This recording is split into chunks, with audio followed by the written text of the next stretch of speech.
नमस्कार, मैं हूं प्रीति रघुनंदन। कोरोना का खतरा अभी टला नहीं है, इसलिए मास्क पहनना जरूरी है। न्यूज 18 भी सबसे अपील करता है कि वो मास्क जरूर पहने।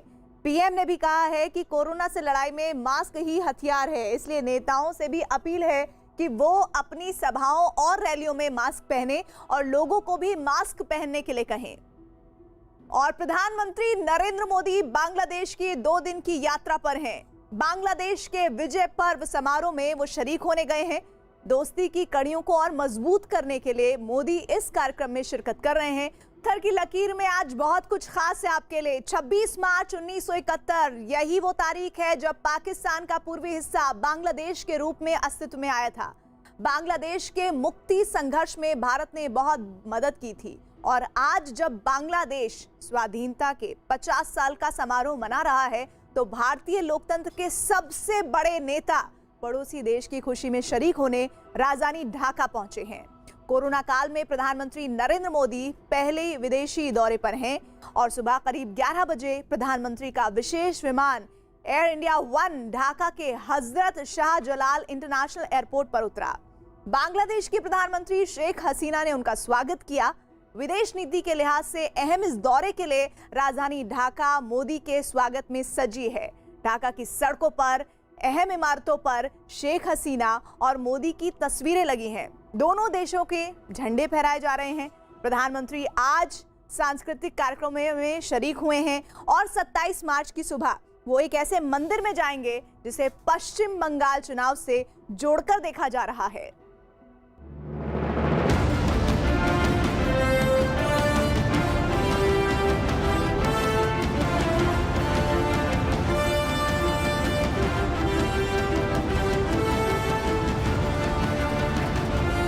ये दोस्ती के इतिहास पर भरोसे के हस्ताक्षर हैं।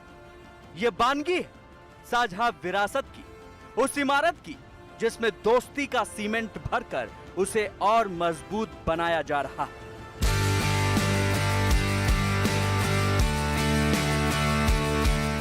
पड़ोसी बांग्लादेश 50 बरस का हो रहा है और संयोग ये कि उसकी नींव रखने वाले शेख मुजीबुर रहमान का 100वां जन्मदिन भी है। इस मौके पर प्रधानमंत्री नरेंद्र मोदी दोस्ती निभाने बांग्लादेश पहुंचे हैं। दोस्ती की ये कहानी 1971 में शुरू हुई थी और 50 साल बाद 2021 में उसके और मजबूत होने की तस्वीरें हैं ये।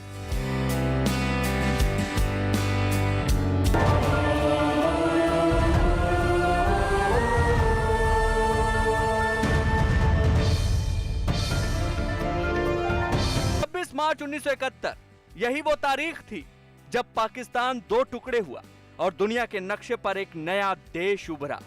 वो नया देश आजादी के 50वें साल का जश्न मना रहा है और दुनिया के सबसे बड़े लोकतंत्र के सबसे बड़े नेता दोस्ती का तोहफा लेकर उसके जश्न में शरीक होने पहुंचे हैं।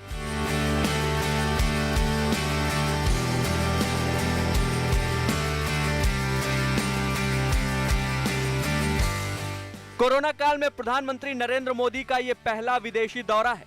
उनका विशेष विमान सुबह करीब 10:30 बजे ढाका के हजरत शाहजलाल इंटरनेशनल एयरपोर्ट पर उतरा।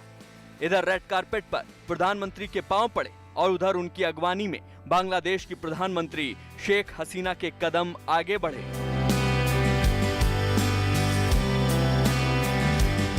एयरपोर्ट पर पीएम मोदी को गार्ड ऑफ ऑनर दिया गया।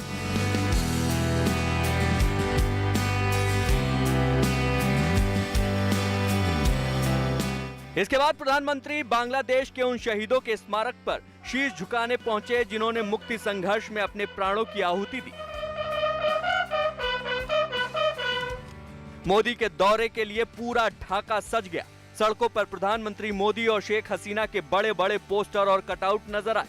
ढाका में तिरंगा और बांग्लादेश का झंडा दोस्ती की मिसाल बनकर फहराता दिखा। दौरे के पहले प्रधानमंत्री कई कार्यक्रमों में शरीक हुए। बांग्लादेश के राष्ट्रीय शहीद स्मारक पर शहीदों के सम्मान में उन्होंने अर्जुन का पौधा लगाया। इसी स्मारक पर 1999 में अटल बिहारी वाजपेयी ने भी पौधा लगाया था। शहीद स्मारक की विजिटर बुक में प्रधानमंत्री ने संदेश पर हस्ताक्षर भी किए। बांग्लादेश में रहने वाले भारतीय मूल के लोगों ने मोदी का स्वागत किया। दाऊदी बोहरा समाज के मुस्लिम प्रतिनिधियों से भी प्रधानमंत्री ने मुलाकात की। उन्होंने बांग्लादेश के उन युवाओं से मुलाकात की जिन्होंने कम उम्र में कीर्तिमान बनाए हैं। इनमें क्रिकेटर शकीबुल हसन भी शामिल रहे। दोपहर में प्रधानमंत्री ने बांग्लादेश के विदेश मंत्री AK अब्दुल मोमिन से भी बातचीत की। प्राइम मिनिस्टर मोदी जी गाड़ी से निकले और रेड कारपेट छोड़ के हमारे पास आ गए। हमें तो बहुत ही हम्बल फीलिंग हुआ कि इतने बड़े लीडर एक बड़े देश के सब प्रोटोकॉल छोड़ के हमारे पास बात करने आए। So it was a great feeling, it was a very humbling feeling. हमने शाल भी उड़ाया उनको। दिन ढलते ढलते प्रधानमंत्री ने कई सांस्कृतिक कार्यक्रमों में शिरकत की। आज बांग्लादेश का राष्ट्रीय दिवस है तो स्वाधीनता की 50वीं वर्षगांठ भी है। इसी साल ही भारत बांग्लादेश मैत्री के 50 वर्ष पूरे हो रहे हैं। जातिर पिता बंगबंधु शेख मुजीबुर रहमान की जन्मशती का ये वर्ष दोनों देशों के संबंधों को और मजबूत कर रहा है। बांग्लादेश अपने गौरवशाली अतीत का जश्न मना रहा है और उसका पुराना साथी भारत उसके जश्न की रौनक बढ़ा रहा है। हमारा जो रिश्ता है बांग्लादेश से वो ऐतिहासिक है और जिस तरह से रिश्ता बढ़ा है इसकी बहुत कम मिसाल है।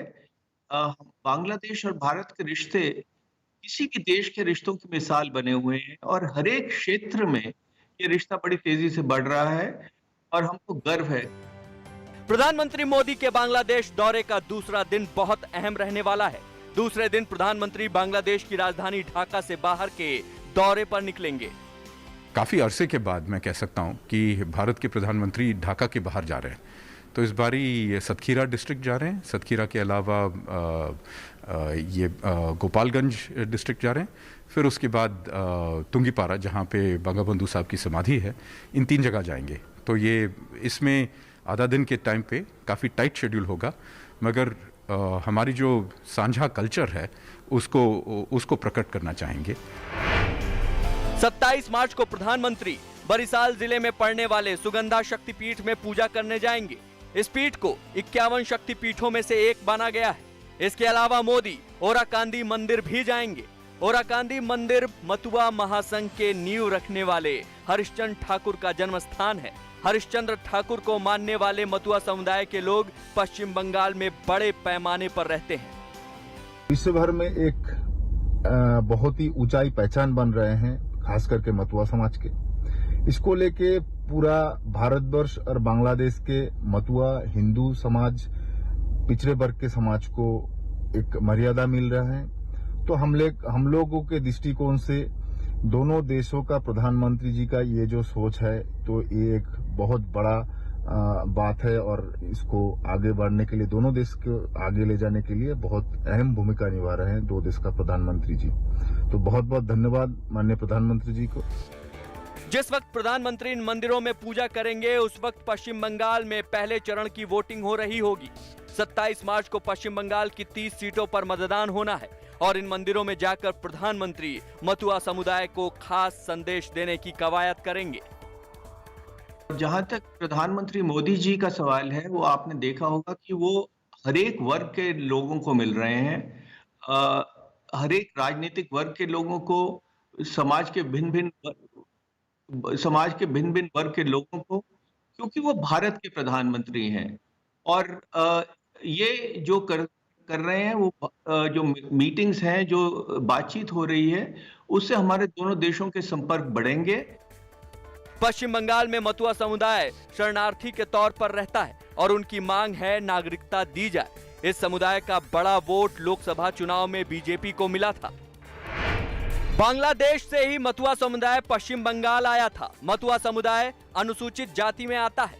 नदिया, उत्तर 24 परगना और दक्षिण 24 परगना में इस समुदाय की बड़ी आबादी है। बंगाल विधानसभा की 21 सीटों पर मतुआ का प्रभाव माना जाता है। पीएम मोदी विदेशी दौरे से बांग्लादेश के साथ संबंध और प्रगाढ़ बनाने की नीति पर तो चल ही रहे हैं, साथ ही वो पश्चिम बंगाल चुनाव की रणनीति पर भी काम कर रहे हैं। अगर ये वोट बैंक बीजेपी से जुड़ा तो बड़ा फायदा हो सकता है। नरेंद्र मोदी ने भारत की लुक ईस्ट पॉलिसी को एक्ट ईस्ट पॉलिसी में बदला।